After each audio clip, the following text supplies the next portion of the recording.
ማመን አልቻልንም። እውነት ተድላ አንተ ነህ ወይ? አዎ እኔው ራሴ ነኝ።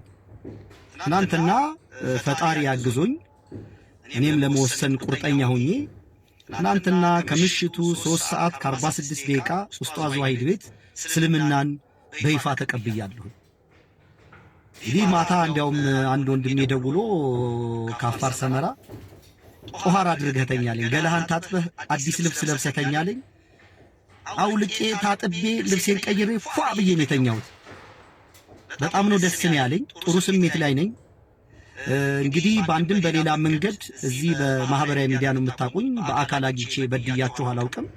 እንግዲህ እዚህ በማህበራዊ ሚዲያ በማስተላልፋቸው መልእክቶች ያዘናችሁ፣ ልባችሁ የቆሰለ በእኔ የተናደዳችሁ ካላችሁ ኢትዮጵያን ወንድም እህቶች፣ ለዛውም ደግሞ ሙስሊም ወንድሞችና እህቶቼ አፉ እንድትሉኝ ይቅርታ እንድታደርጉልኝ ነው። ከዚህ በኋላ በየትኛውም ነገር ላይ ከማንም ጋር የመጨቃጨቅ የማውራት ፍላጎት የለኝም። ጊዜ ወስጄ ማጥናት መማር እፈልጋለሁኝ።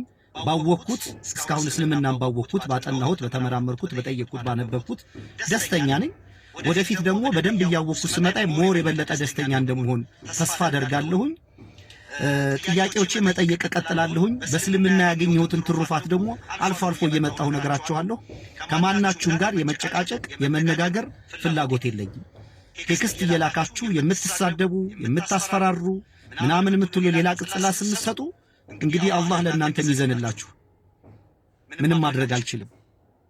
ይሄ ከኔ አቅም ቁጥጥር ውጭ ሆነ ሌላ ኃይል መጥቶ ይህንን ድንጋይ ልብ ካልገለበጠ በስተቀር እኔ በጭራሽ በእንደዚህ አይነት ሁኔታ ራሴን አገኘዋለሁ ብዬ አስቤም አልሜም አላቅም። በተለይ አንድ ነገር የመጨረሻ ነገር የምነግራችሁ ኡስታዝ ዋሂድን ተከታተሉት፣ ስሙት። መጽሐፍ 8 መጽሐፍ ጽፏል። መጽሐፎቹን ፈልጋችሁ አንብቡት። ሐሳብ አትፍሩ፣ ተጠያየቁ። እነሱ የመጠየቅ የመወያየት የመነጋገር ችግር የለባቸውም።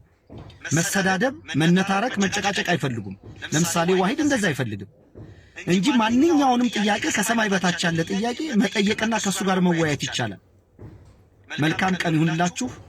ሌሎች ደግሞ ከዚህ በፊት ስጠይቃቸው በነበረ ጥያቄዎች አበረታች መልስ የመለሳችሁልኝ ሙስሊም ወንድምና እህቶቼ በጣም አመሰግናለሁ። መልካም ቀን፣ መልካም ጊዜ። አዎ እኔ ራሴ ነኝ። አመሰግናለሁ።